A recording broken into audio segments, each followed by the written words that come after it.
керек. Анткени буга чейин мына 20 жыл идеология дагы эле бир чабалды, дагы эле жок. Эми азыркы балдарга салыштырганда ошо политиканы көп сүйлөп, анан жанагы зарубежный фильмдерди көрүп, жана компьютер эме болуп, анан баягы илгеркидей жакшы балдар өсүп келатат.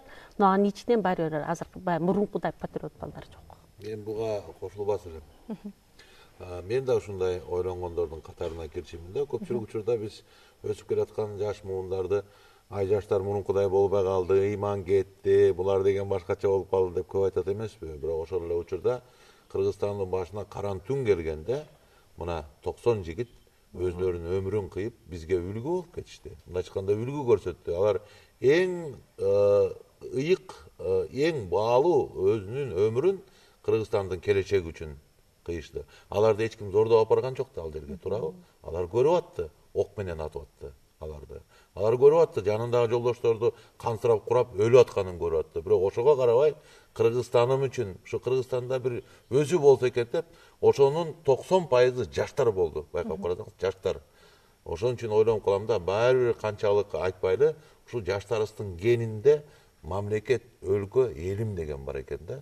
Биз мүмкүн ошону көтөрө албай жаткандырбыз бир кандай деңгээлде. Эркин мырза, мына сиз азыр эле эки каршы пикирди уктуңуз да. Кандай бир ой келди? Мен азыр Садык Шерниязов сөзүгө кошулам. Мен көп ошол балдар менен көптөр менен сүйлөшүп келем, студенттер менен, башка балдар менен, ошо коммунда иштеген балдар менен. Ошолорду көрүп мен өзүм бир жашарып кетем да. Уларда энергия бар, мекенди сүйүү бар. Шулардын колуга түшсө, ушу болсо Кыргызстан тез узак эмес. Жакын күндөрдө эле жакшы болуп кетет деп мен ишенем да. Мисалы үчүн эми мурунку убакытты азыркы кезде салыштырганда кыргыздардын арасында качан ата энесин сыйлабаган, ата энесин тыштап кеткен эмелер бар эле. Мисалы үчүн ат башыда нарында өмүр деген жана дом престарелых карылардын үйү, ата энесин тыштап кеткен үйлөр жок болчу да, азыр нарында мисалы үчүн бар андай эле адамдар. Анан мен айтып атпаймынбы, ушу пейлибиз кичине бузулуп келатат. Ар бир адам биринчиден эми өзү жакшынакай жашап келатса, бир туугандарына көңүл буруп, жанындагы кошунам колунда жок, буга кандай болуп атат деп ага көңүл буруп, канча майып деген бала бар, канча ата энеси тыштап кеткен балдар бар, жанагыдай үйлөр бар. Баарыбыз эле бир жерге барабыз. Болгон жыйнап алган дүйнөбүздүн баарын ала кетпейбиз да.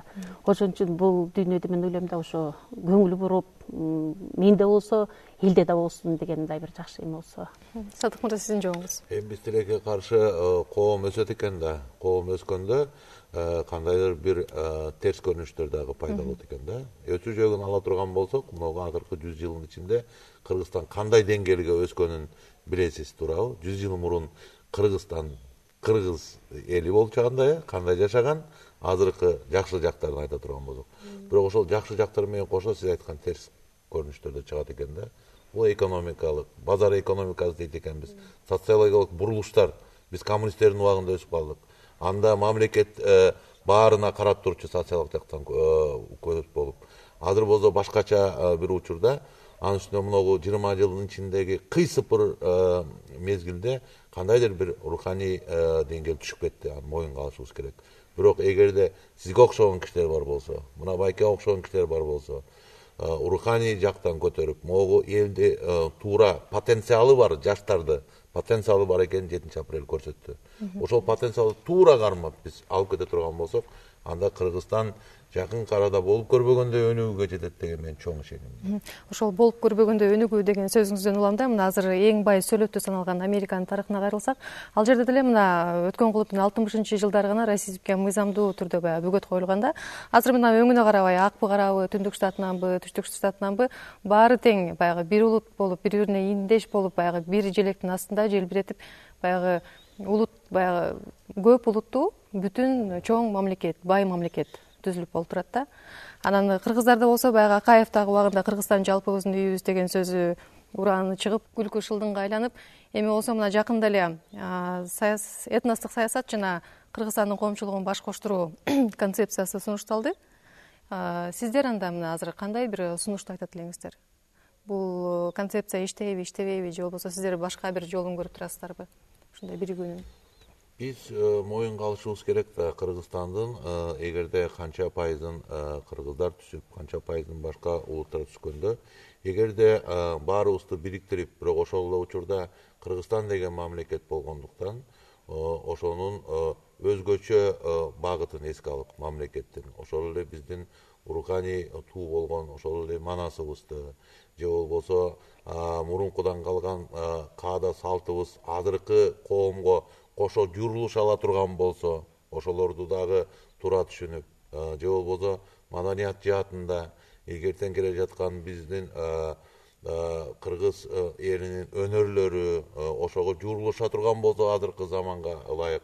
Бирок ошону менен баардыгы мисалы сыймыктана турган болсо, бизде жашаган улуттар, ошол эле учурда ошо ар бир жашаган улуттун өзгөчөлүктөрүн дагы эске алып, бир баардыгын биримдикке чакыра ала турган, достукка чакырып, Кыргызстанды көтөрө турган идеяны пайда кыла турган болсок, эмне үчүн Кыргызстан жалаң гана өнүгөт деген ишенимдемин.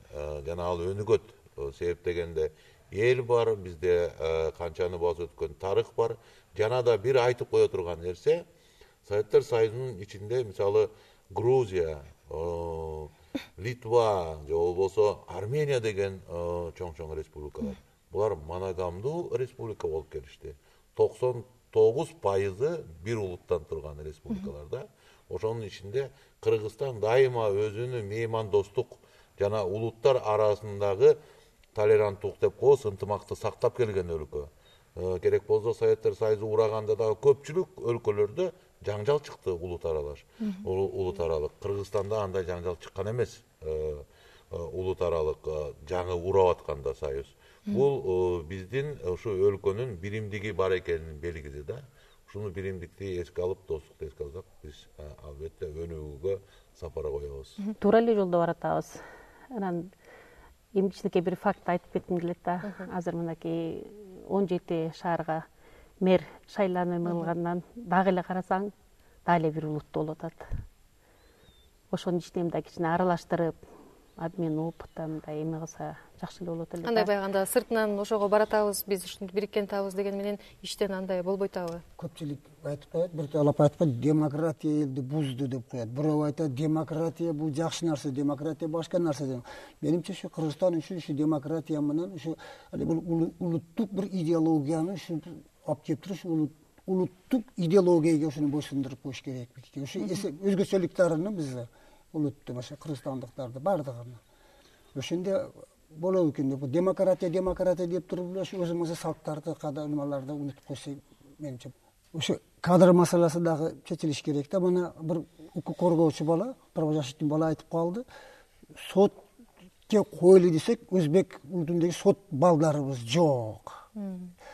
Укук коргоо органдарыга берелик десек, армияда кызмат кылган балдар жок.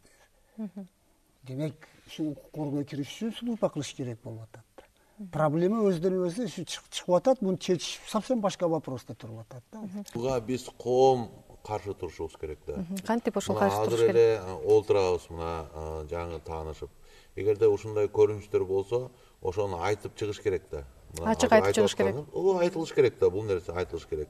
Болбосо биз мамлекетти карап отура берсек, мамлекетте ал саясат үчүн эле мына мэрди же Чудиновду шайлагандай же Силаевди шайлагандай гана жарк этип көрсөтүп коюп, көп учурда токтоп калып атпайбы? А муну коом айтып туруш керек. Коом Кыргызстан үчүн деп айтып туруш керек да. Көп учурда биз сөздү туура эмес кылып алабыз дагы, ошол сөздү анан кайта улутчулдукка алып келип калат да. Мисалы, бул улуттун өкүлдөрү жок, булуттун өкүлдөрү жок деп айта турган болсо, кандайдыр бир дагы бир мындай араздашуу башталат да. Бирок Кыргызстан үчүн деп туруп, оозанып, Кыргызстанды биринчи айта турган болсок, коом азыр чоң күчкө ээ. 7 апрелде көрсөттү коом канчалык чоң күчкө экенин. Рахмат маегиңиздерге. Урматтуу телекөрүүчүлөр, сиздер Азаттыктын ыңгайсыз суроолор телепрограммасын көрдүңүздөр. Биз бүгүн канткенде Кыргызстан көп улуттуу бүтүн өлкө боло алат, биз чын эле кыргызстандыкпызбы деген суроолорго жооп издегенге аракет кылдык. Студиянын коноктору Нарын шаарындагы Чкалов атындагы мектептин директорунун окуу иштери боюнча орун басары Татьяна Балаева. Ош шамы гезитинин өзбек бөлүмүнүн редактору Эркин Байназаров жана Айтыш коомдук фондунун негиздөөчүсү, коомдук ишмер Садык Шернияз катышты. Рахмат сиздерге. Ал эми биз сиздер менен келерки шаршембиде жолугабыз. Берүүнү мен Айзада Касмалиева алып бардым. Аманчылыкта көрүшөлү.